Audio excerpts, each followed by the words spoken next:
Every day, Qualcomm is transforming the way we work, live, and communicate, pushing the limits of technologies like artificial intelligence to help us stay more intelligently connected. Over the last 10 years, Qualcomm has been advancing on-device AI, recreating legendary cinematic effects from professional-grade lenses.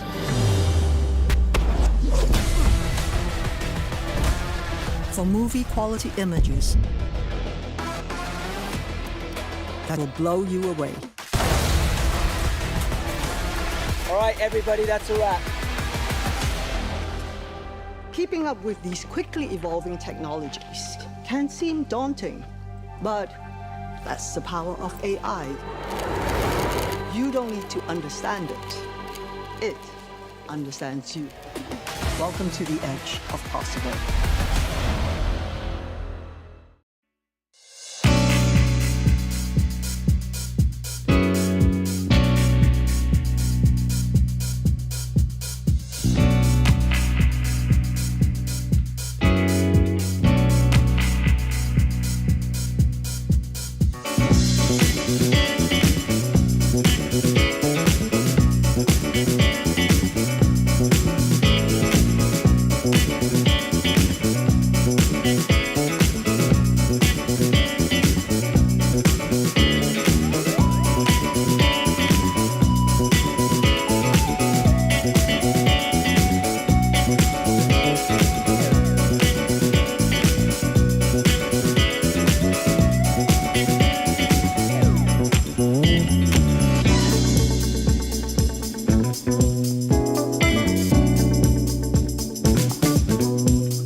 Second-hand device market. What was once something of a wild west is now a considerable market force. But for the companies that have merged in this space, new challenges are arising. Constantly evolving industry dynamics have brought new channels, regulations, and manufacturer incentives, making it increasingly difficult to keep up with real-time market trends. To avoid getting left behind, you'll need a data-driven strategy that can react to developing trends and be effectively conveyed to your stakeholders. At CCS Insight, we've created a tool to help you achieve just that. Introducing Pulse, your guide through the ever-evolving second-hand market. Pulse takes real-time data from companies across the supply chain, providing you with quarterly updated market insight delivered in an easy-to-use interactive dashboard. Use these regular updates to say goodbye to guesswork and hello to data-driven decisions. What's more is that you can keep your whole team up to speed as we provide access to Pulse for your entire organisation at no additional cost.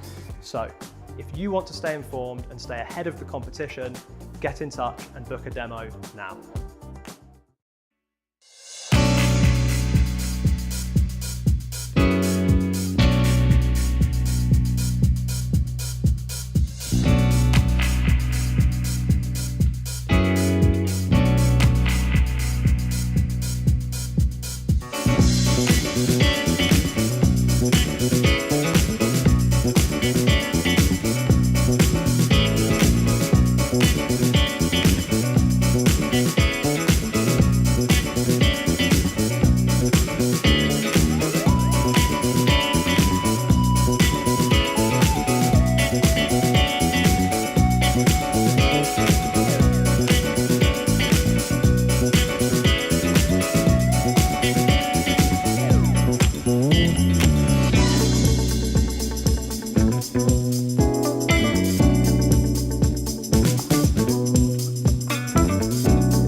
What does it mean to have guts?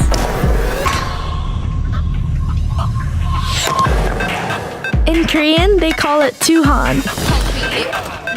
It sort of means trying again and again and again.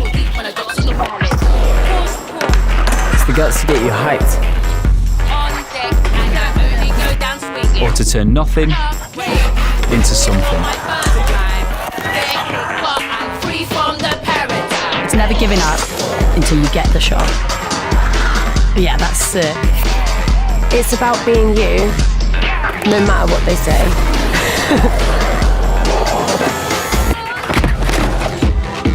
Or cutting out all that noise and going again.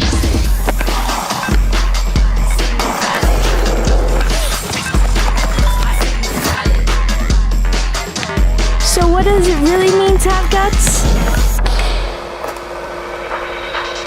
Everything.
For organisations looking to digitise and transform the way they work, the opinions of employees are paramount.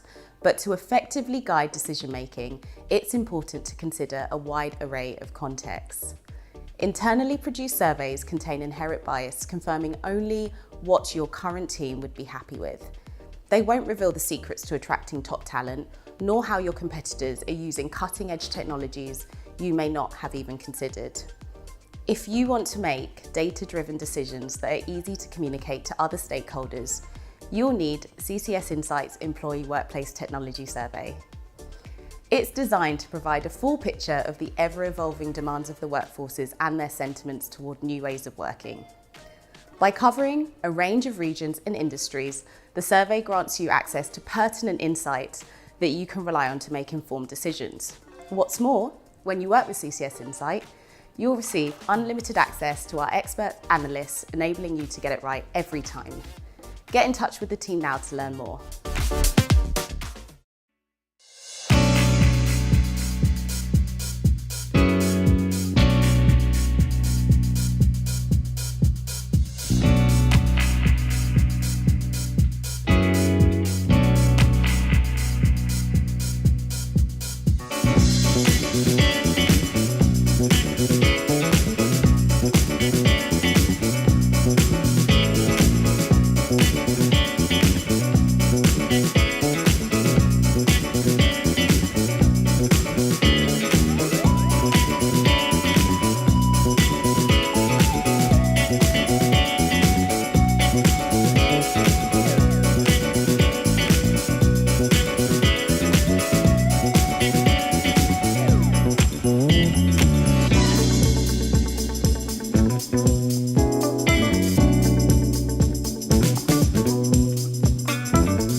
There's a new destination for gaming. All the gear, all the games, and it's open to every player on any network. Search EE Game Store.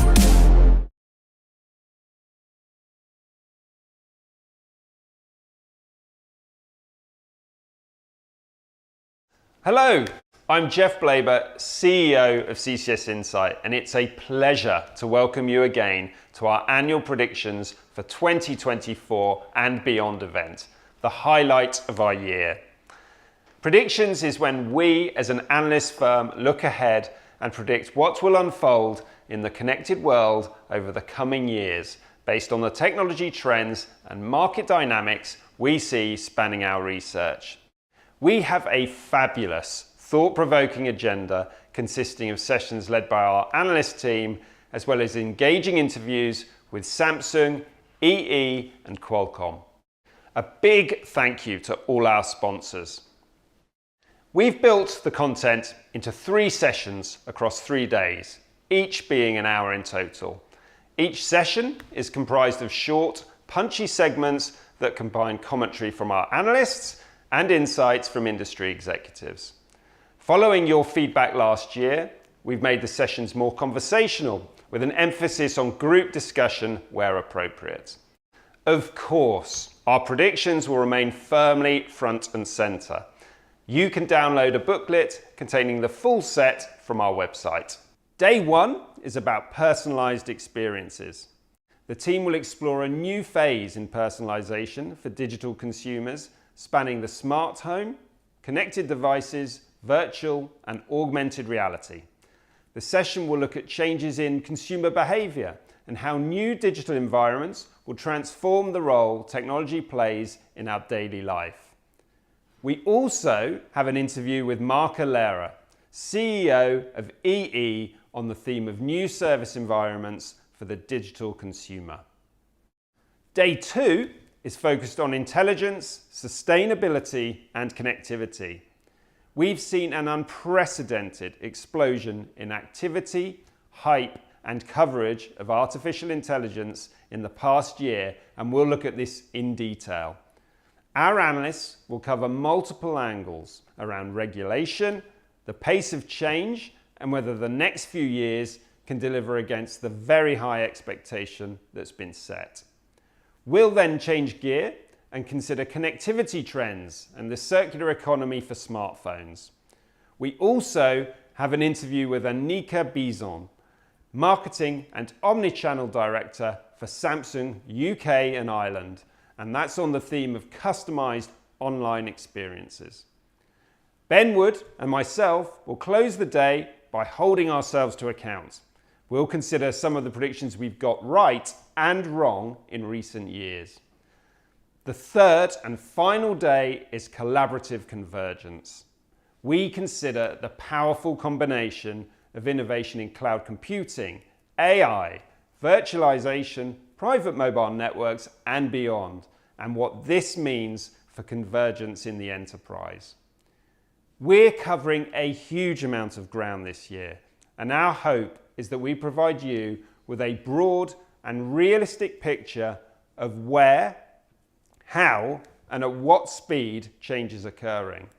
It's all too easy to absorb the hype and think that AI will mean immediate transformation for all industries and all consumer segments. It's not the case. Change doesn't occur at a single universal speed. As always, our predictions are bold. Some are left field, some will come to fruition, and some might not, but they will always provoke thought and debate. The value of this event is sharing the thought processes behind the predictions and creating a forum for engagement, so please join the debate and share your thoughts on social media using the hashtag CCSPredicts. Thank you for joining us, and we hope you enjoy predictions for 2024 and beyond. Now over to Kester, Director of Consumer and Connectivity, to get day 1 started.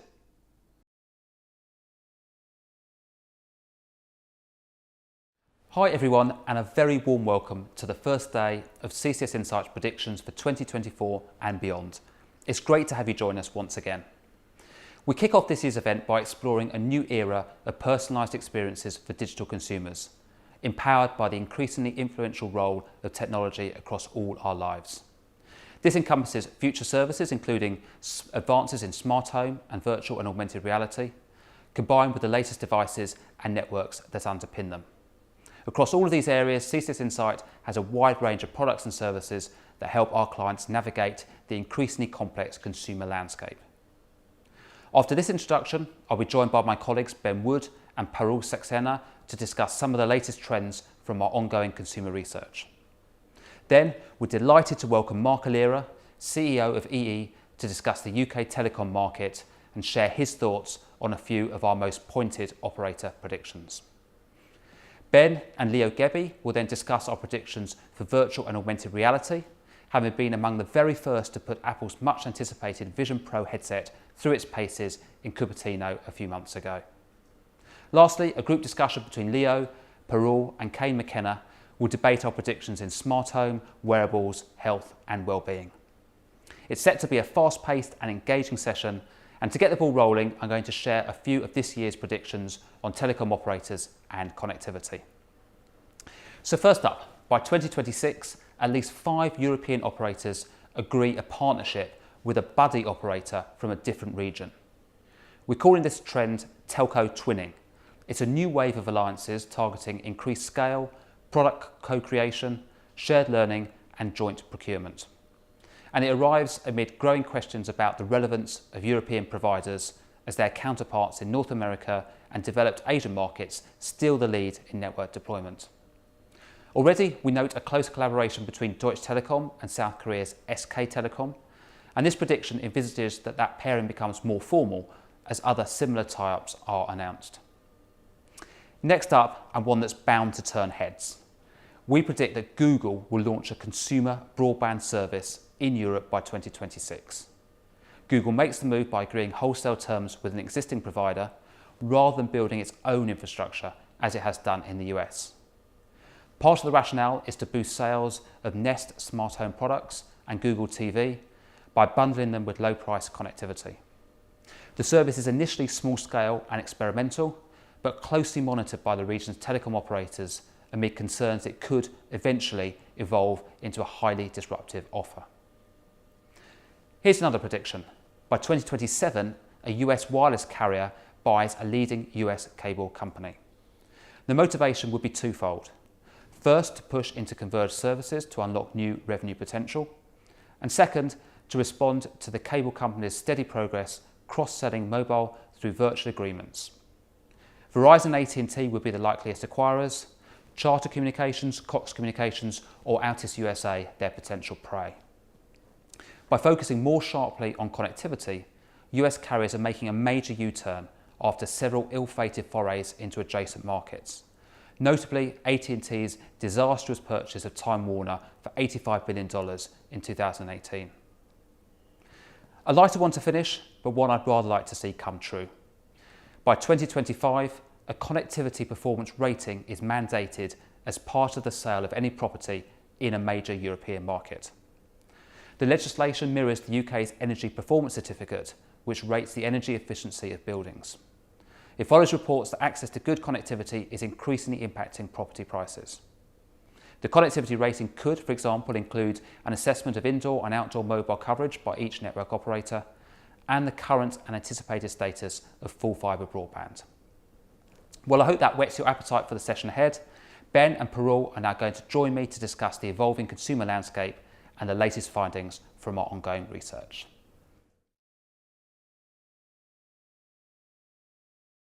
Thanks, Kester, and I think that's a great time for us just to dig a little bit deeper into some of the consumer research we've been doing here at CCS Insight. And Parul, I'm going to come to you first because you're the one who's leading our Connected Consumer Radar research, an exciting product for us. It's been going for a couple of years now. Perhaps you could just share a few insights onto that research for people who are watching who aren't familiar with it. Yeah, sure, Ben. So Connected Consumer Radar is a survey we have been doing from past 2 years now. We do it every 2 months in markets including US, UK, Germany, Spain, and Singapore and Australia in Asia Pacific region. And in this survey, we include all type of household devices, which have now become an integral part of our lives, from ubiquitous essentials like mobile phones and laptops to entertainment and lifestyle devices like smart TVs, smart wearables, to smart home devices like smart doorbells and robot vacuum cleaners, to name a few. And for all these devices, we monitor the current and intended future ownership, usage pattern, the kind of value people attribute to these devices, purchase intention of these devices. And we also ask some really useful question around how long people have been using their devices, and whether or not they would be interested in buying second-hand or repairing devices, and why. And for me, this is some of my favourite research that we do, because now we have this lovely feed coming in from real consumers across multiple markets. It's really great directionally to look at what's happening. And one of the stats that's jumped out at me recently is just how much longer people are keeping their connected devices, particularly smartphones. I think you've got some numbers you can share with us in terms of the trends that we're seeing. Of course, it's certainly one of the trends we have been seeing in radar. People holding on to their phones for closer to 4 to 5 years. In UK, Spain, and US, it's 4 to 4.5 years, but it's even more stretched in Germany, which is like closer to 5 years now. And more intriguing fact is that there is an acceleration in this trend in Germany and Spain, which is putting a pressure on the total addressable market for new devices. And that's a huge problem for the phone makers. And I think one of the issues we're seeing as well is related to second-hand devices. Big topic for us at CCS Insight. But any insights from the consumers in terms of their attitudes towards second-hand smartphones and other products? Yeah, people are willing to consider second-hand more now. That's what we have been seeing in the data. For mobile phones specifically, 1 in 5 currently own a smartphone which is a second-hand device. Plus, even more, a quarter of them are interested in buying second-hand devices for their next purchase.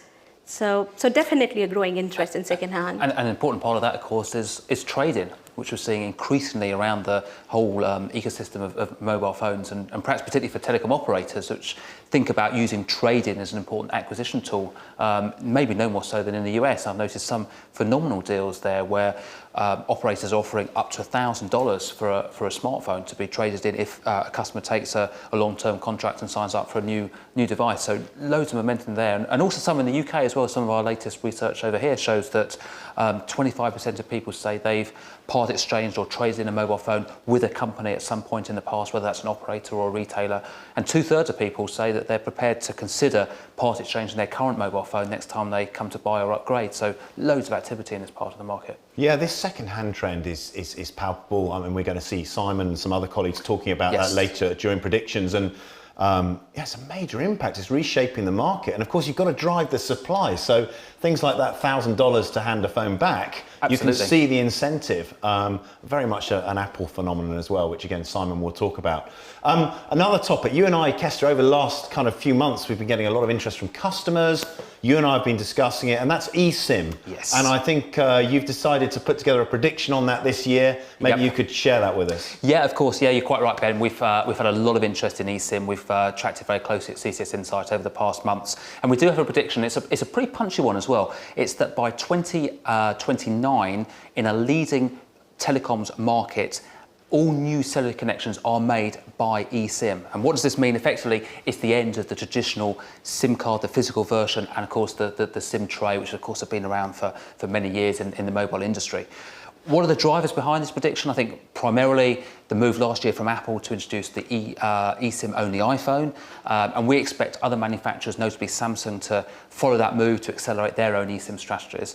And then operators, which have been fairly reluctant and reticent to embrace eSIM, particularly in mobile phones, we think they're finally going to come on board. They realise they can't buck this trend, and they start to support it more as a means of differentiating their services. So, as you say, Ben, plenty of developments in eSIM.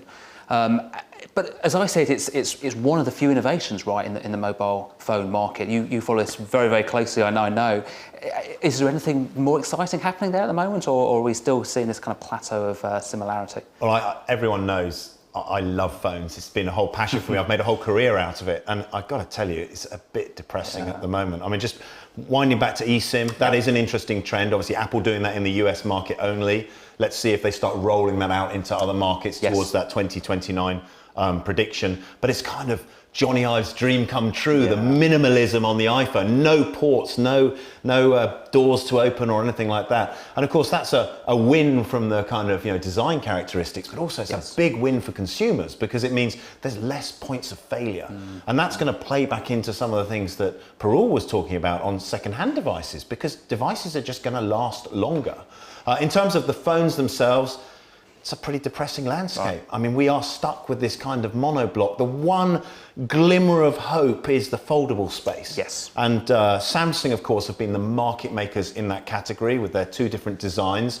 I'll be talking to Anika Bizon, who's from Samsung UK and Ireland. She'll be sharing some thoughts on that during the predictions event.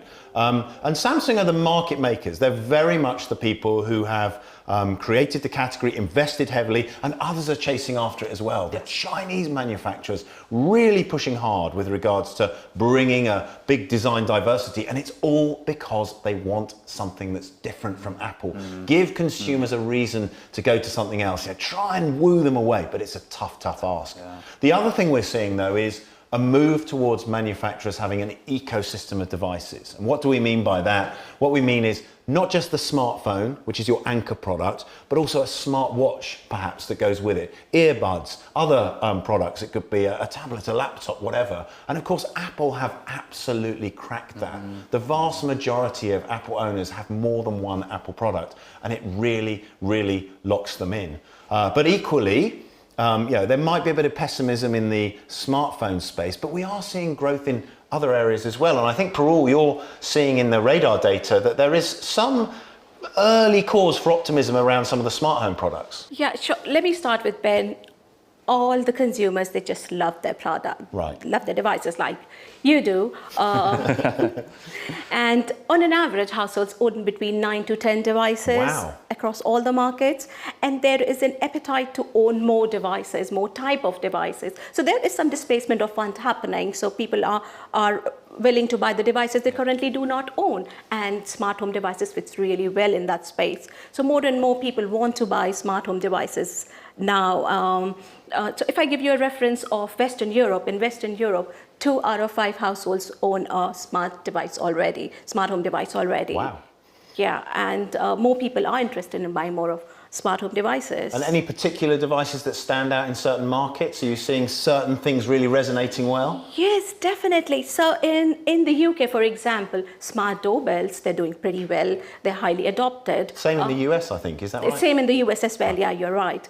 And in Germany and Spain, smart robot vacuum cleaners, they are highly adopted. And in Spain, in fact, 1/3 of households already own robot vacuum cleaners already. So definitely, yeah. That's incredible. I mean, I think it's very interesting to see these subtleties in the different markets that we get through the radar data. And I personally think, we're going to see a big push as well on connected kind of domestic appliances. And I know you're going to be talking more about smart home later in the predictions event. So I won't give all of that away right now. But I think that's probably, unfortunately, with the time we've got for this session, we've covered some ground.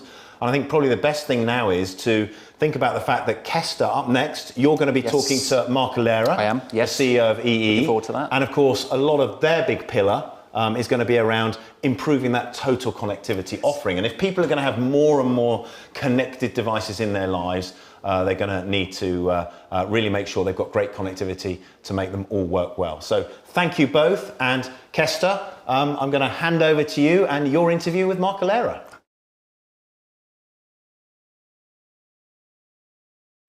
Hi and welcome to this CCS Insight Predictions Week interview with Marc Allera, CEO of UK operator EE. Marc, welcome. Thanks so much for joining us again this year. Great to have you. It's around 18 months since you announced that EE would be the flagship brand for BT in the consumer market. And since then, you've talked a lot about the concept of new EE. So perhaps you could start by saying how that vision's going and what's next for the EE brand. Yeah, you're right. It's almost 18 months, and I think we're just a couple of weeks away, essentially, from revealing what New EE is all about. But I can give some context and some hints here, and there'll obviously be a lot more to come. The primary goal of us confirming that was happening, that EE would be the flagship brand for consumer, was really first and foremost for our people. Mm-hmm. We've got 24,000 people in the consumer division, and we wanted to be clear with them the direction that we're taking. And in a world where devices, services, subscriptions, and of course data growth and ultimately complexity of technology is rising, for us to be successful, we felt that one brand was the right strategy to bring all of those experiences together for consumers. And since that day of the announcement, the team have been so busy working on pretty much everything that we do and changing pretty much everything that we do, from our technology platforms, digital experiences, marketing experiences, marketing, brand platform and creative, and of course products and propositions that we'll be unveiling very soon.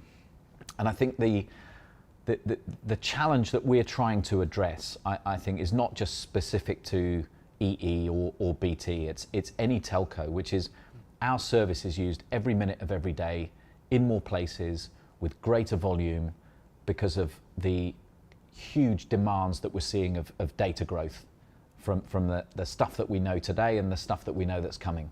It could be the Vision Pro and spatial computing, it could be AI, it could be the shift from TV to all IP. So our role has never been more important and will continue to be critical, but the relevance we have as a brand and the mindset or share of mindset that we have in consumers' minds is not high enough.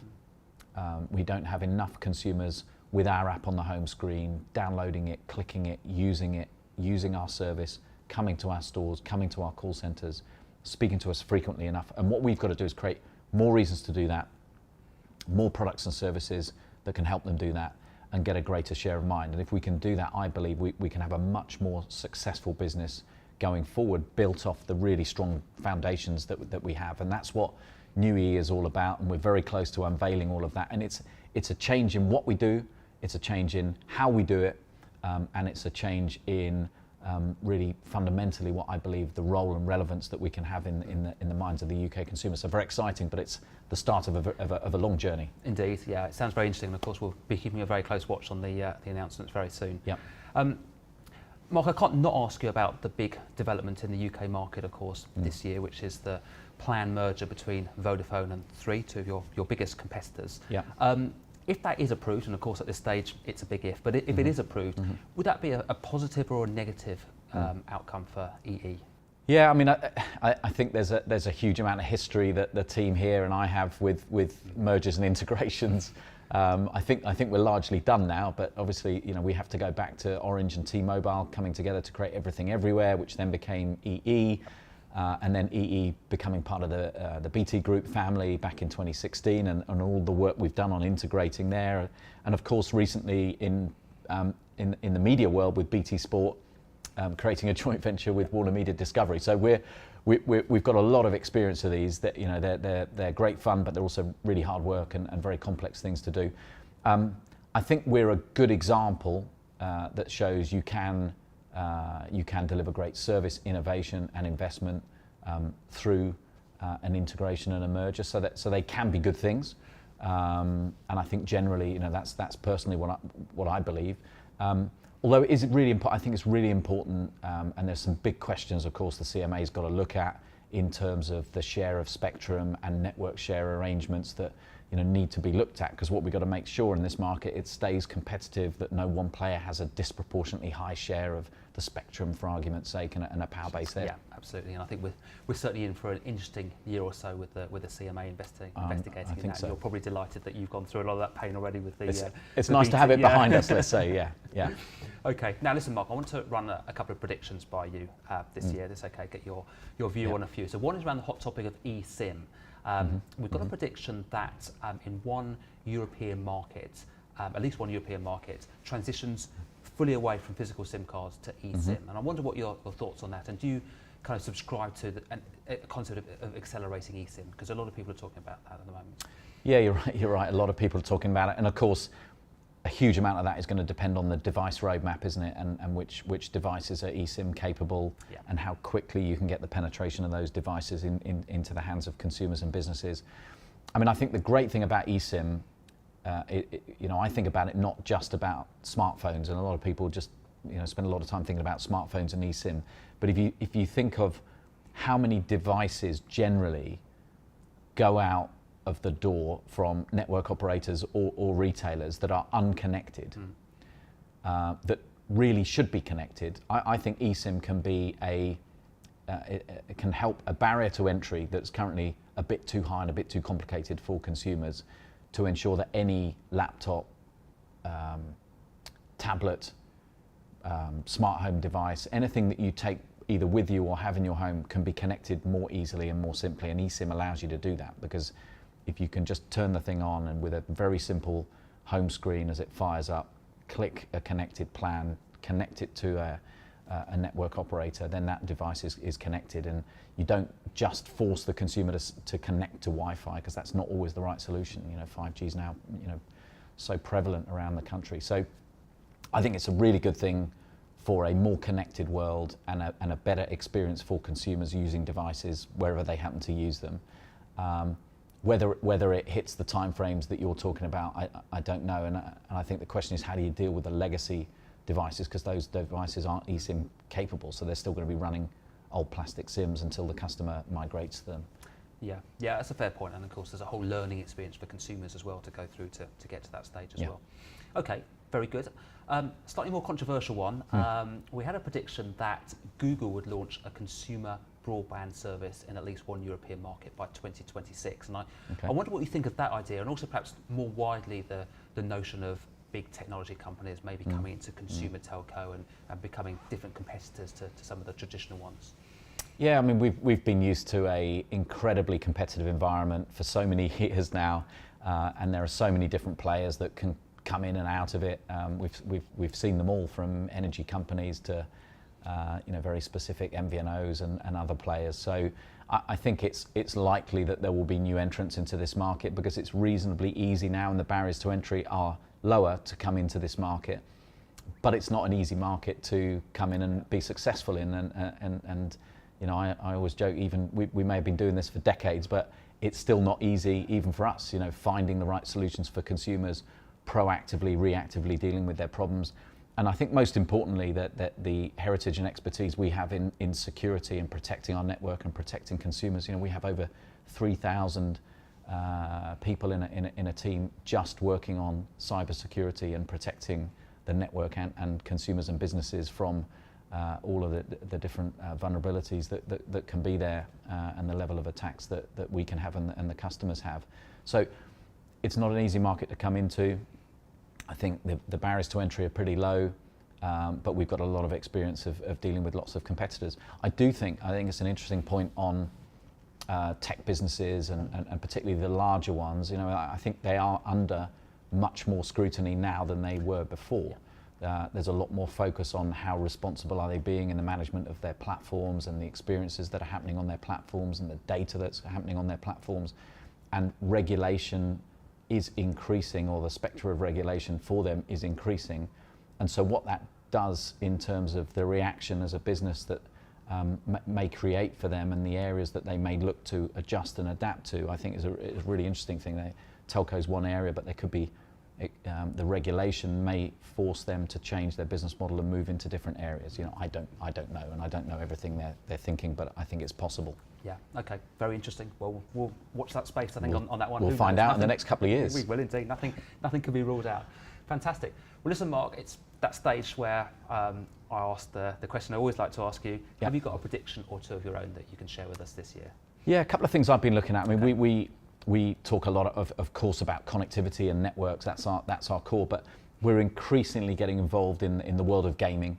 Yes. And I think it's a fascinating area, and one that's very close to home for us and our customers is a really important thing. And I look at the predictions that there are for cloud gaming and the growth of cloud gaming. And for me, over the next few years, it looks relatively anemic. And I think that's going to explode. I think there's going to be one or two dislocations or moments of consolidation or change, a new company coming into that sector or an existing company really taking it seriously, that is going to make cloud gaming revenues, cloud gaming as a service, become significantly more important than it is. So a bit like the music industry where streaming overtook CDs, but happened much more quickly. So I think that's one, we're disruption in the gaming market. Huge disruption. Okay. There's a lot already happening, but I think there's something that's going to happen to accelerate that. Okay. So that's one prediction. One. I'm not going to give you a date. I'm not going to tell you what I think is going to happen, but that's the outcome that I think will happen. I think the other one we spend a lot of time looking at is, I think this industry and consumers have been sort of conditioned to speeds to the home. Okay. 500 megabits, a gig, 2 gig speeds, all that kind of stuff. But we don't spend enough time thinking about educating, helping, supporting consumers think about the speeds they can get within the home. Okay. And so, if you think of the growth in AI, the growth in spatial computing, the growth in streaming, as all television shifts to IP, everything that's happening in gaming, smart home connected devices, all that kind of stuff.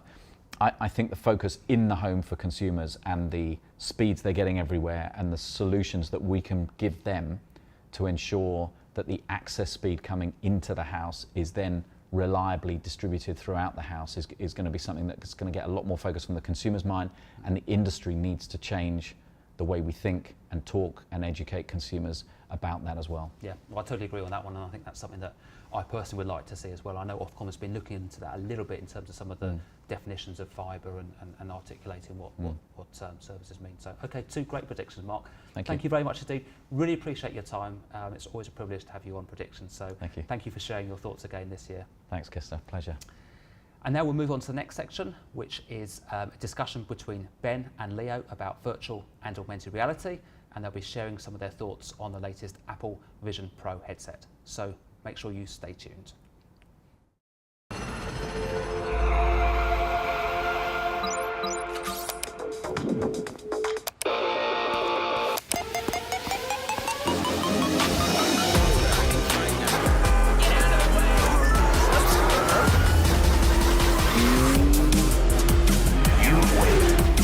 There's a new destination for gaming. All the gear, all the games, and it's open to every player on any network. Search EE Game Store. Thanks, Kester. Great to hear from Mark and have him back at Predictions. And now we're going to talk about a big topic, virtual and augmented reality. And I'm joined by my colleague, Leo Gebbie, our analyst who leads the research in this area. Leo, it seems like an interesting time. We've been talking about this for a long, long time.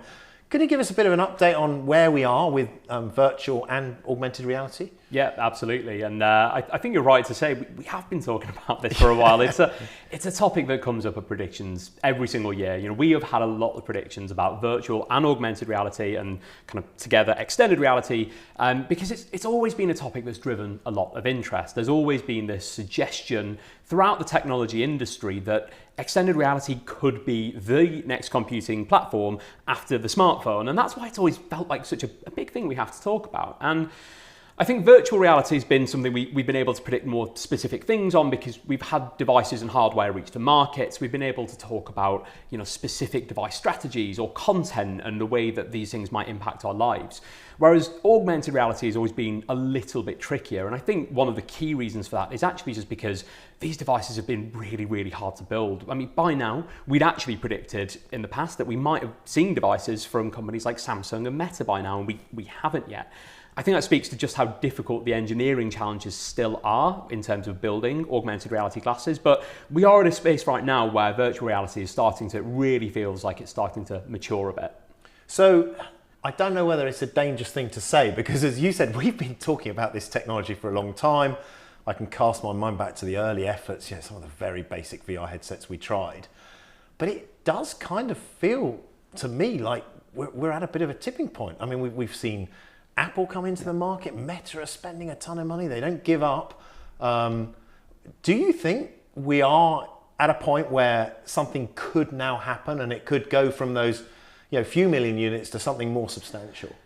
Quite possibly, and we have been running a forecast for this segment for a number of years. We've always felt that Apple coming into the market could be a really powerful force, and I think that's why the Apple Vision Pro being announced this year is something that really actually I think changed the dynamics in the market. It took us away from a position where we felt as though this was maybe a bit of a market in its infancy towards something that had a larger, really well-established market-making sort of company coming into the space. So you and I happen to be in a very exclusive club. We were both lucky enough to be able to try the Apple Vision Pro, and actually there's not many people that have done that. So I think it would be a really great opportunity. Perhaps you could share with the audience some of your thoughts on that device, the experiences that stood out, and why you think that might be a device that could take this whole category somewhere else.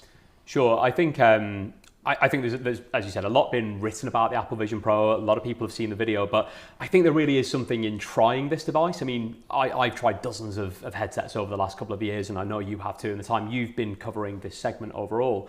But I think what the Vision Pro did was deliver this incredibly premium, refined experience that's kind of the thing that everyone else has been trying to do for years now. It's kind of jumped ahead of everyone and really, I think, shown us a bit of a glimpse of the future. And there's a few reasons for that. I think one is that the device is extremely premium, as it should be. It's a $3,500 headset, so it'd best be good. And it is. It's got this, really lovely build quality. The resolution of the display is amazing, and that's what allows the device to do the pretty magical outside-in pass-through mixed reality, where you can see the real world around you and it's all rendered inside the headset. And it's an experience that when you try it for the first time, it genuinely is unlike anything else that you've ever tried before. And I think for those of us who've tried dozens of headsets over the years, that was why it felt like such a landmark step forward. And any of the experiences that stood out? You tried lots of different things. I've heard, well, I tried it as well, and my view was there was a lot of synergy with the existing Apple experience. If you're used to something like an iPad, this is going to be very familiar. But beyond that, was there anything on there that you thought, wow, yeah, that works really well? Yeah, I think you're right. The experience is very much grounded in taking the apps and the services and the content that you know and love from your other Apple devices, your iPhone, your iPad, etc., and bringing those over into spatial computing. And actually, in the demo and with the things I tried, there were some things in there that were the classic sort of virtual reality demos. There was the obligatory T-Rex one where a dinosaur wandered up and rolled in your face. And it's always there. But I think for me, genuinely, the more powerful thing was just the idea that I could do all of the things that I do on my other devices, but on these huge virtual windows that I could render in front of me. And I could see a huge amount of potential in that just for everyday usage. No one specific thing that I go, oh, that's definitely the killer use case, but I think there'll be so many really interesting uses that do emerge. But I think that's the thing with Apple products. It's very hard to nail down usually one thing. It's that it leans lots of things to lots of different people. Now, something that VR has been synonymous with, pretty much right from the start, has been gaming. And with Apple, they didn't really lead on that. They had some of the kind of arcade games that you can get on iPad, you can get on their iPhone, but not that kind of rich gaming. So what do you think the strategy is for gaming for Apple? Yeah, it's a really fascinating one, because our research has consistently found that gaming is a key driver of interest in virtual reality, and it's the main thing that people use headsets for once they've got them. So we carry out a user survey every single year where we ask these sorts of questions, and consistently we have found gaming as the #1 driver of adoption and reason to use virtual reality headsets. And you're right, in the keynote, Apple really stayed away from gaming as sort of a use case for the Vision Pro altogether. It did sort of identify you could potentially play 2D sort of games on the big virtual display, but nothing like playing these huge open world virtual reality games that we've seen on other devices. Right. And I think this is because Apple, wants to chart its own path and do its own thing, and it doesn't just want to associate with what everyone else is doing.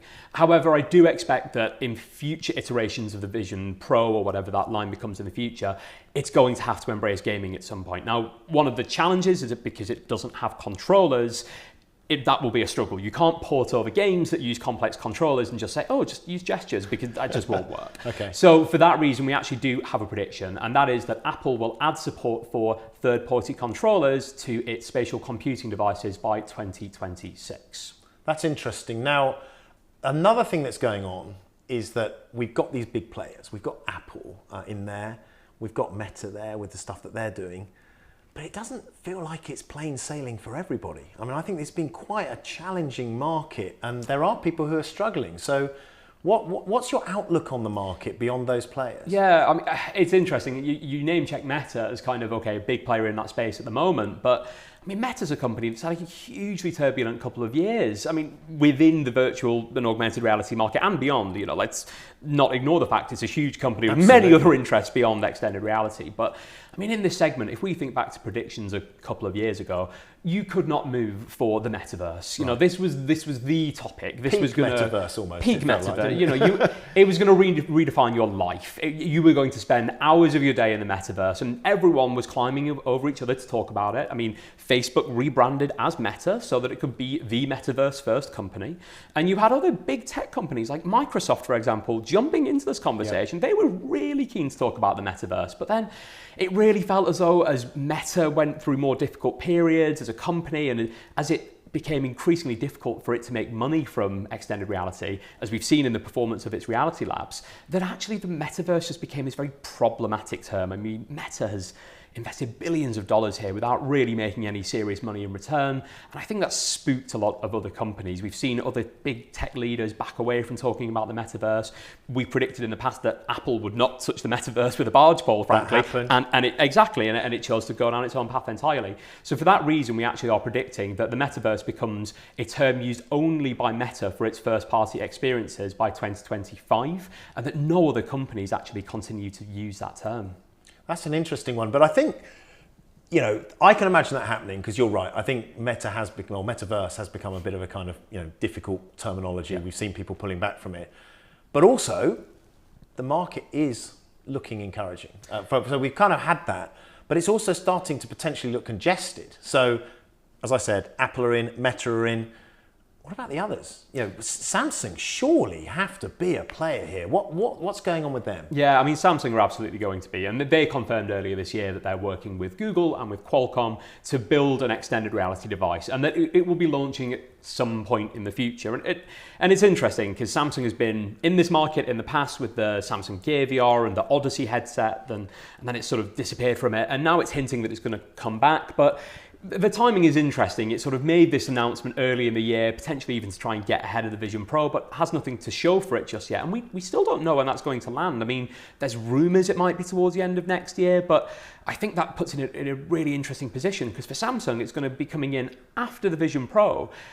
It won't want to sort of be too far away from that as a technical standard, I think. I think a big challenge for the company could be that it comes in with something that's not as good as the Vision Pro, and then it's where does it go from there? So maybe they've paused. Maybe they've paused for a bit of reflection and decided that they will actually, you know, take stock, look at what Apple are doing and launch something. We'll find out. We need to do some predictions on that. So let's wrap up with an area in terms of looking again at the players in the market. Big players coming in with lots of money, lots of intent. I think there might be some casualties. Have you got any views on who's going to make it and who's not going to make it? Yeah, and it's a really good point. You know, some of the companies we've name checked today, Apple, Meta, Samsung, Google, you know, these are companies with huge pockets, huge reserves, the ability to really make a success of a market by spending what they need to spend. And there are some companies who are already in the virtual and augmented reality market who I think are going to struggle to compete against some of these larger players. And one of the companies that does spring to mind is HTC. And we predict that HTC will actually exit the market by 2026. Now, it's a company that's got a really rich heritage. It's been there since 2016 with the HTC Vive and was a really early innovator in this segment. But increasingly, in recent years, it's just become a little bit of a niche player. Its hardware is very good, but just doesn't seem to really deliver in terms of units. And I mean, sadly, I just think the pressures of the market are going to mean that some of these smaller companies really struggle to carry on. Well, I'm sure that HTC will hope that you're wrong, but you know, let's see what happens. We have seen huge casualties in the technology landscape in the past, so it's good to put a stake in the ground and let's see what happens. It's one we can revisit in future years. But we're out of time. Thank you so much. I know people will appreciate getting your insights into this market. We've got lots of research available to our customers, surveys, forecasts, and I know you go to all the big events. Mm-hmm. So for customers, keep your eyes peeled on that. And with that, we'll close this session out and we'll take a break and then we'll be back with Leo and he's going to have some of the other analysts with him to talk about some more interesting topics.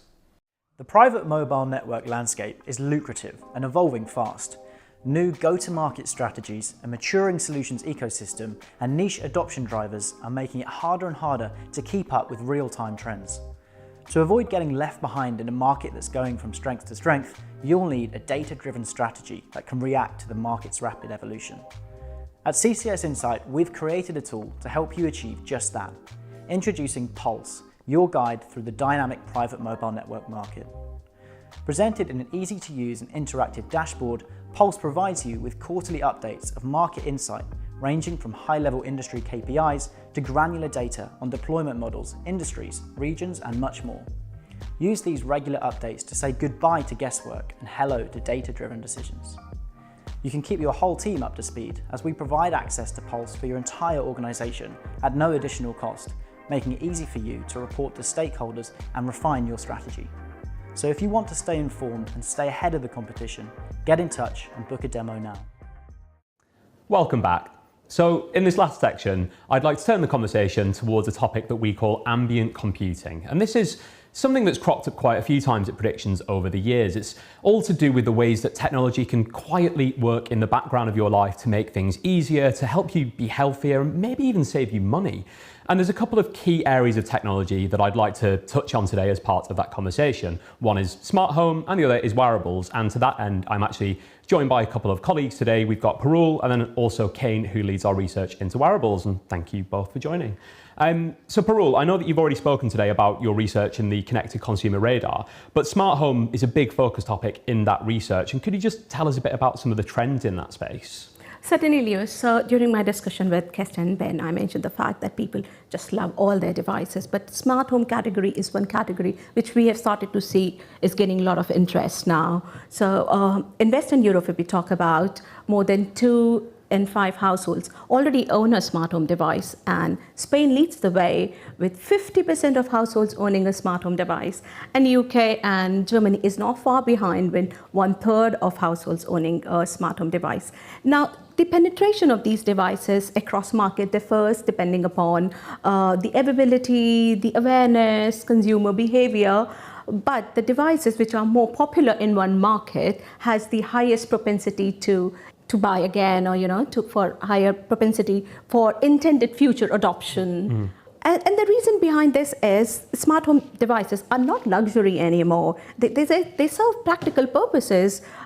Devices like smart doorbells, they offer safety benefits. Devices like smart thermostats, smart lights, they help us save energy. So, and another thing which I think is driving the market is some of the devices, they are becoming smart by default, like what we are seeing with smart TVs. It's become a norm. Now anybody who's buying a TV now is buying a smart TV by default.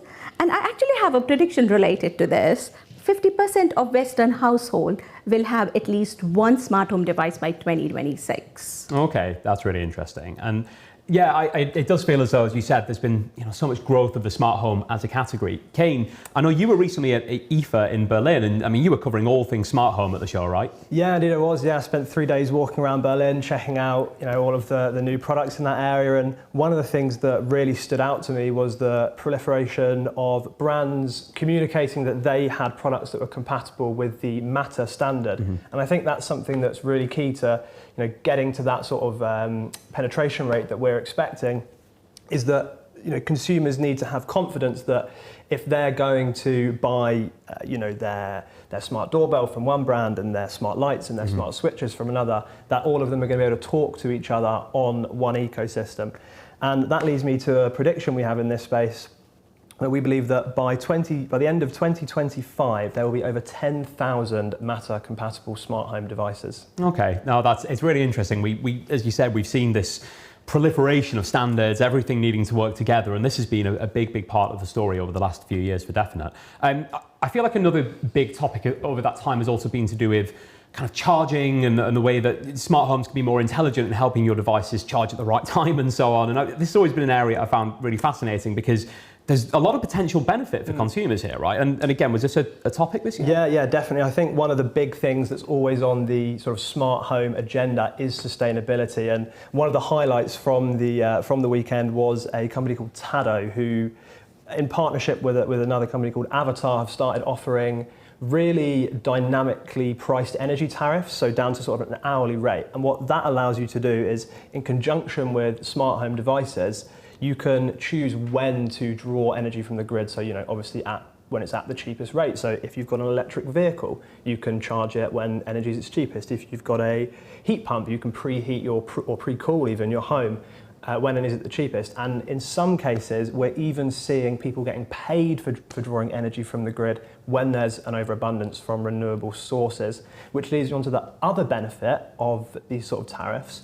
When you're operating at the cheapest rate, that's because most of the energy is being generated from renewables, so you're also getting the benefit of being a more sustainable household as well. Okay, cool. And then also in the Connected Consumer Radar research, we find that sustainability and the environmental angle is really important there too, right? Yeah, definitely. So we talk a lot about companies doing their bit for the environment, but now even the consumers are more aware of their actions and what impact it's going to have on the environment. And more than half of the consumers, I believe, say that they have become more conscious of their environmental impact in the past 12 months than they were before. So definitely consumers are more cognizant of the fact that they have to do their bit for the environment, and they understand that it doesn't come cheap. You have to pay a price for that. So people are actually ready to pay premium to buy sustainable product to do their bit to save the planet. Oh, that's it's really interesting seeing the way that it can have all these different benefits, but really matters to consumers too. So changing gears a little bit, one of the topic that I do want to go back to is wearables, because of the fact that, we actually have one really interesting prediction here that ties these two things together. I want to hear your thoughts on, Kane, and that is that by 2025, we'll start to see smart home and wearable technology working in sync together to help users have a more optimized smart home environment and aid their well-being. Could you just give us a bit of an overview on how that prediction came together? Yeah, so I think one of the factors that's driving this is the proliferation of standards like Matter that we've already spoken about, and that's sort of providing a framework for devices to talk to each other, helping that link between wearables and smart home devices. But on the other hand, if we think about wearables, we've really seen a slowdown in the hardware innovation in recent years, and what that's leading to is a turn to focus more on software innovations and ways that companies that operate in wearables, mobile, and smart home or appliances can integrate all of those product lines. So if we think of Samsung as an example, a huge range of smart appliances, also operating in wearables and mobile, and I think that's a really exciting opportunity for those product areas to come together more tightly. Yeah, I guess as the ecosystem becomes more unified, there's so much more opportunity for these things to work more intelligently. But yeah, I think it's a really interesting point on the hardware front where, you're right that we are seeing less in the way of new sensors added to devices. And if we think about predictions over the years, we've had so many predictions about, the next sensor to be added to smartwatches, it's going to help you predict your health and well-being. But that doesn't seem to be the way of it in this year's predictions. Do we have anything about the way that devices are going? What's the next thing that our watches are going to do for us? Yeah, we do. So I'm sure, anyone that has an iPhone or an Apple Watch will be familiar with the screen time reports that they provide. And we're predicting that in 2024, smartphone companies will expand on these type of reports to add in data gathered from wearables to give a sort of snapshot of a user's weekly health, taking in things like activity and average resting heart rate. And I think that's, another one of the areas where we're seeing companies look more to software rather than hardware to innovate in. Okay, so using the entirety of the ecosystem and pulling that together. Yes. Okay, interesting. We'll see if it comes true. Well, thank you both very much for joining me for this conversation. And now we'll hand back over to Geoff, who's going to wrap up the day.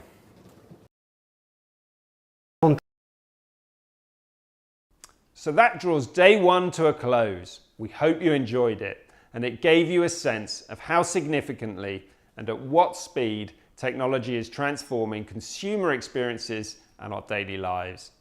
This was really just the tip of the iceberg of that debate, and it's something we'll be considering throughout our predictions for 2024 and beyond. A particular thank you to Marc Allera, CEO of EE, for giving his thoughts on how the digital consumer is changing and how the industry needs to adapt. Whether you agree or disagree with the predictions we've shared, we hope you found the session interesting. Please do join the conversation on social media using the hashtag CCSPredicts, We'd love to hear your views. So that just leaves me to highlight what day 2 has in store. We'll be focused on intelligence, sustainability and connectivity. Not least, we'll be addressing developments in artificial intelligence and considering regulation, the pace of change, and whether the next few years can deliver against supremely high expectations. We're delighted to be joined by Anika Bison, Marketing and Omnichannel Director for Samsung UK and Ireland, on the theme of customised online experiences. We'll also be covering new areas of CCS Insight research, including second-hand devices and satellite to cellular services.